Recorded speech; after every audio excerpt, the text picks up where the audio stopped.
അമ്മ ഞാനെത്തി. ഓ എന്റെ പൊന്നു മോളെ എത്തിയ എന്റെ ദൈവമേ, അമ്മ രാവിലെ പോലെ കാത്തിരിക്കായിരുന്നു കുഞ്ഞിനെ. വാ ദൈവമേ, എത്ര നാളായി കണ്ടിട്ട്, 2 വർഷമായില്ലേ? ഞാനിടെ പോയിട്ട് 2 വർഷമാണ് ഞാൻ നിന്നെയും കാത്ത് ഇവിടെ ഇരുന്നത്. നോക്കിക്കേ. അമ്മ ആ നിക്ക് നിക്ക്, എവിടെ നിക്ക്. എന്താ അമ്മ? വേണ്ട വേണ്ട, എന്റെ മോള് അടുക്കളയിലോട്ട് കയറുക ഒന്നും വേണ്ട. പല നാട്ടിലും വേലയും ചെയ്ത് തന്നെയല്ലേ ഭക്ഷണം ഉണ്ടാക്കി കഴിച്ചോണ്ടിരുന്നത്. നിനക്ക് വേണ്ടുന്ന എല്ലാ ഭക്ഷണവും പോകുന്നത് വരെ അമ്മ എന്ത് വേണേലും എന്റെ മോക്ക് ഞാൻ ചെയ്തു തരാം കേട്ടാ. മോള് അടുക്കളയിലൊന്നും കയറണ്ട. കൂടെ തിന്നെ. അല്പം കൂടി ഉള്ളു. മതി അമ്മ. അല്ലല്ല, ഇത് കൂടെ തീർന്നല്ല.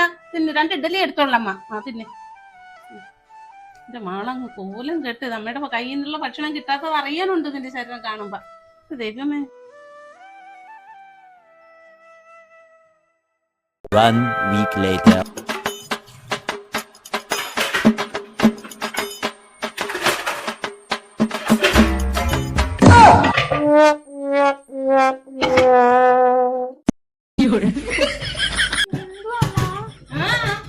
വീട്ടുവല്ലൊന്നും പഠിക്കണ്ട. പഠിത്തം കഴിഞ്ഞോടനെ ഞാനിടയിലേക്ക് ഓടിയതാണല്ലോ.